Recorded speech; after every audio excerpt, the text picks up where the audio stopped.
My name is Mark Rudovic, and I'm head of real assets at Hodes Weill Associates. I think how anyone defines infrastructure varies. For me, I like to focus on the underlying characteristics of infrastructure.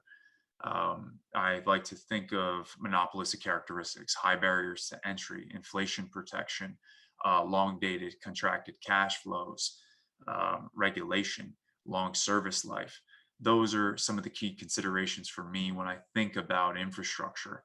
And there are stakeholders that are anchored to what they think infrastructure is, traditional infrastructure, so toll roads, airports, bridges, etc. But I feel like having an open mind to what infrastructure is key, because we've seen over time the definition of infrastructure has evolved. And 50, 60 years ago, infrastructure was used as a term to describe military barracks. Today, we use the term infrastructure to describe elderly care homes. We use it to describe data centers, fiber, and also airports. And for me, I think focusing on the characteristics of infrastructure is key, because we don't know what the future holds and which sectors are going to become more infrastructure like and possess infrastructure characteristics in the future. And another characteristic I like to focus on, and I really highlighted in the white paper, is resiliency.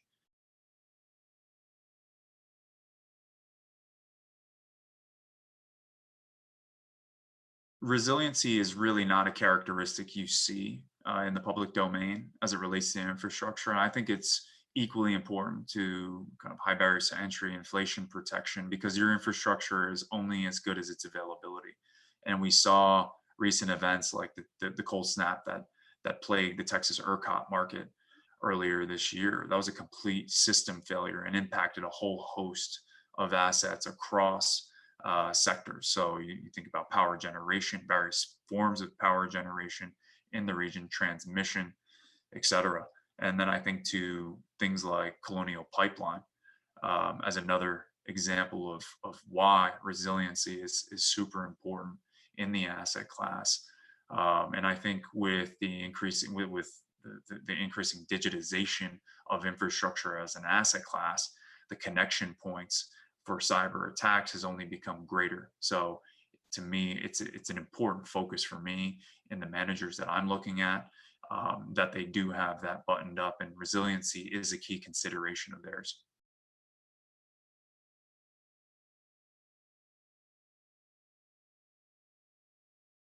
I feel like the greatest lesson learned from COVID-19 was that diversification is key, and diversification across verticals. So diversification across transport, energy, digital, social, and having a good mixed portfolio spread across each of these sectors. So you had some winners and losers, some of the winners being assets in the digital space related to connectivity, us working from home.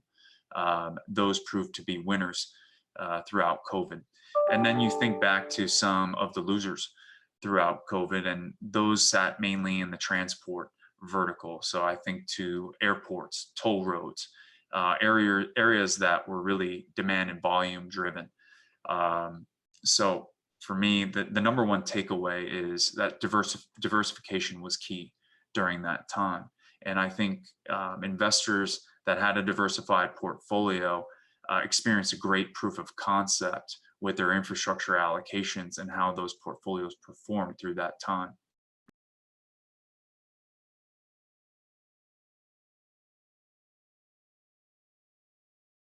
I think there's a whole host of opportunities across the infrastructure spectrum, across various verticals. So there's no shortage of deals to get done, assets to build. I'm focusing on the digital segment. So data usage continues to increase and will only continue to increase. So assets that facilitate our 5G connectivity, so fiber to the home, data centers, and other Internet of Things, I think are of particular interest to me within the digital bucket.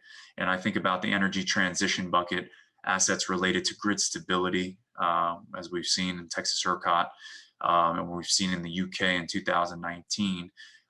So synchronous generation, battery storage, microgrids, smart meters, I think are of interest for me. And then also within the energy transition bucket, I consider offshore wind as as an interesting opportunity, especially within the US.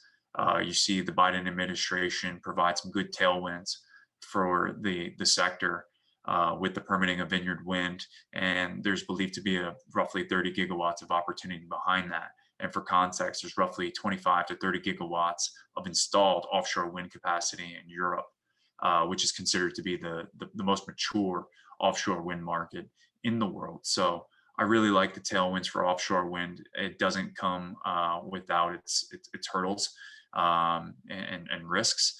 So there are some things to consider there and potential roadblocks. But I think I feel like there's momentum there for offshore wind in the U.S. in particular. And lastly, transport within Asia, and I think the general APAC investment opportunity set. You think about China, a jurisdiction that has 1.3 billion people and had 7% of its population have passports back in the early 2000s, that moved to roughly 40 to 45% of its population having passports in 2019, 2020 per BBC. That's an incremental 500 million passengers on the road. So I think an opportunity in the aviation sector and airports, more specifically in secondary airports, origin and destination airports. And it's not just traffic driven from China. That's kind of an attractive opportunity. You have jurisdictions like India, where the aviation authority has announced 30 to 35 privatizations, with 13 set for fiscal year 2022. So I think it's a pretty compelling opportunity for some diversified managers that operate in the region and some local managers that have been operating in the region. So I do like transport within the APAC region as well.